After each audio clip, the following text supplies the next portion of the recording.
Hi friends, welcome to our channel. Brahmamudi serial next ఎపిసోడ్లో ఏం జరగబోతోందో ఈ వీడియోలో చూసి తెలుసుకుందాం. కావ్యని నిందించిన అపర్ణ అసలేం జరిగింది అని తెలుసుకోవడానికి ఈ వీడియోని స్కిప్ చేయకుండా ఎండ్ వరకు చూసేయండి. రాజ్ సామంత్ని చంపాడు అని నిరూపించడానికి కోర్టులో సాక్ష్యం చెప్పడానికి కావ్యని సాక్షిగా పిలిపిస్తారు. అలా పీపీ గారు కావ్యని ఇలా ప్రశ్నలు వేస్తూ ఉంటారు. అప్పుడు కావ్య పీపీ గారి ప్రశ్నలకు సమాధానాలు చెప్తూ ఉంటుంది. అప్పుడు పీపీ గారు, మీ భర్త చాలా ఆవేశంగా సామంత్ వాళ్ళ ఇంటికి వెళ్ళి నేరుగా సామంత్ కాలర్ని పట్టుకున్నాడు, అవునా కాదా చెప్పండి అని గట్టిగా అంటూ ఉంటాడు. అప్పుడు కావ్య ఉలిక్కి పడుతూ అవును అని అంటుంది. అప్పుడు పీపీ గారు, please note this point your honour అని అంటాడు. అప్పుడు జడ్జ్ గారు ఈ పాయింట్ని నోట్ చేసుకుంటూ ఉంటారు. ఆ తర్వాత మీ భర్త సామంత్ని కొట్టారు అని అంటాడు. అప్పుడు కావ్య అవును అని అంటుంది. అప్పుడు పీపీ గారు, సామంత్ వాళ్ళ ఇంట్లో సామంత్ అప్పుడు క్లయింట్స్తో మీటింగ్లో ఉన్నారు యువర్ ఆనర్, అయినా సరే ముందు వెనక చూసుకోకుండా సామంత్ని చితగా బాదాడు యువర్ ఆనర్. కేవలం వార్నింగ్ మాత్రమే ఇవ్వడానికి వెళ్ళిన వాడే అయితే సామంత్ మీద చెయ్యి వేయడు కదా your honour, please note this point also your honour అని అంటాడు. అప్పుడు జడ్జ్ గారు ఓకే అని నోట్ చేసుకుంటూ ఉంటారు. ఆ తర్వాత పీపీ గారు, మీ భర్త ఆవేశంలో ఉన్నారని మీకు ముందే తెలుసు, అయినా సరే ఆయన సామంత్ని కొడుతున్నా కానీ మీరు మీ భర్తని ఆపలేదు కదా అని అంటారు. అప్పుడు కావ్య ఏమీ చెప్పకుండా మౌనంగా ఉంటుంది. అప్పుడు పీపీ గారు, చెప్పమ్మా నువ్వు నీ భర్తని ఆపావా లేదా అని అంటారు.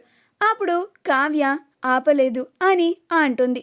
అప్పుడు పీపీ గారు, please note this point also your honour అని అంటారు. అప్పుడు జడ్జ్ గారు ఈ పాయింట్ని కూడా నోట్ చేసుకుంటారు. ఆ తర్వాత పీపీ గారు, మీ భర్త సామంత్కి వార్నింగ్ కూడా ఇచ్చారు, ఏమని వార్నింగ్ ఇచ్చాడు అని అడుగుతారు.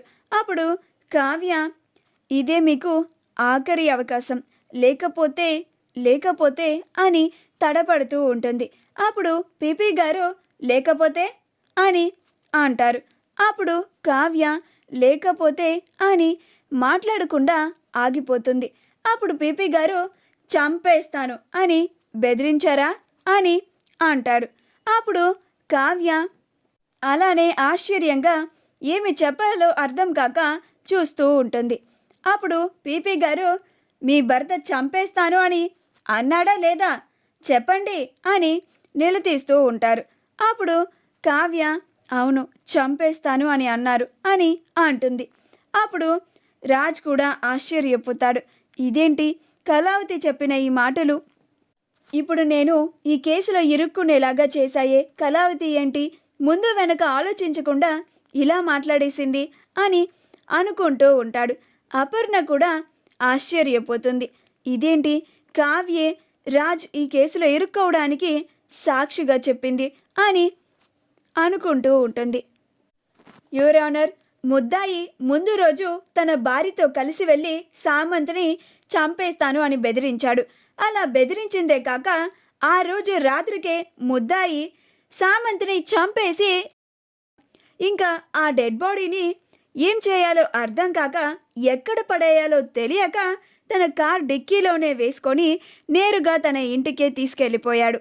ఆ తర్వాత పోలీసులకి దొరికిపోయాడు.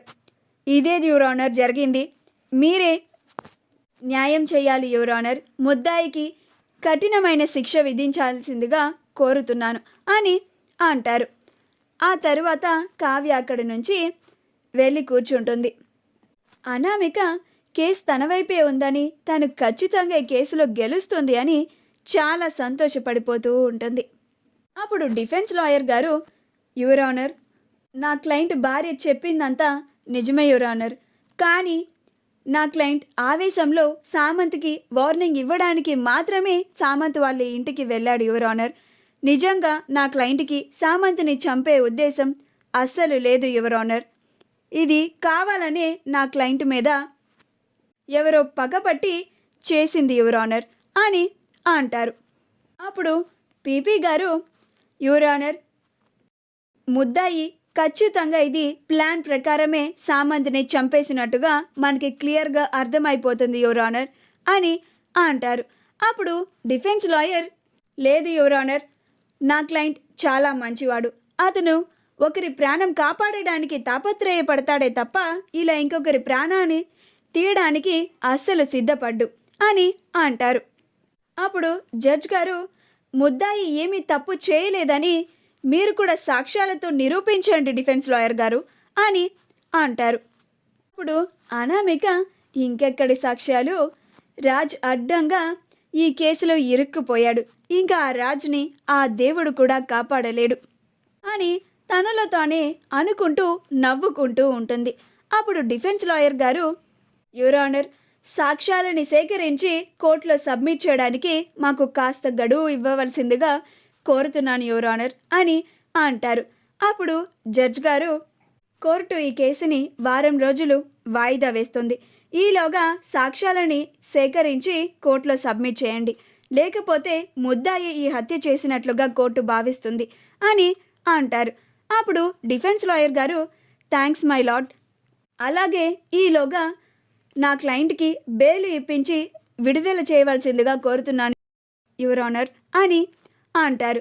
అప్పుడు పీపీ గారు, అబ్జెక్షన్ యువర్ ఆనర్, వీరు డిఫెన్స్ లాయర్ గారు ముద్దాయిని తప్పించాలని చూస్తున్నారు యువర్ ఆనర్, ముద్దాయి బెయిల్తో రిలీజ్ అయితే సాక్ష్యాలని తారుమారు చేస్తారు యువర్ ఆనర్, దయచేసి బెయిల్ని రిజెక్ట్ చేయవలసిందిగా కోరుతున్నాను యువర్ ఆనర్ అని అంటారు. అప్పుడు జడ్జ్ గారు ఫైల్ అంతా చెక్ చేసి, ముద్దాయిని ఇప్పుడు బెయిల్తో రిలీజ్ చేస్తే సాక్ష్యాలని తారుమారు చేసే అవకాశం ఉంది, అందుకే బెయిల్ని రిజెక్ట్ చేస్తుంది కోర్టు అని అంటారు. అప్పుడు అందరూ ఆశ్చర్యపోతారు. అప్పుడు జడ్జ్ గారు, ఈ కోర్టులో ఏదో ఒకటి తేలేంత వరకు ముద్దాయి పోలీస్ వారి కస్టడీలోనే ఉంటాడు అని అంటారు.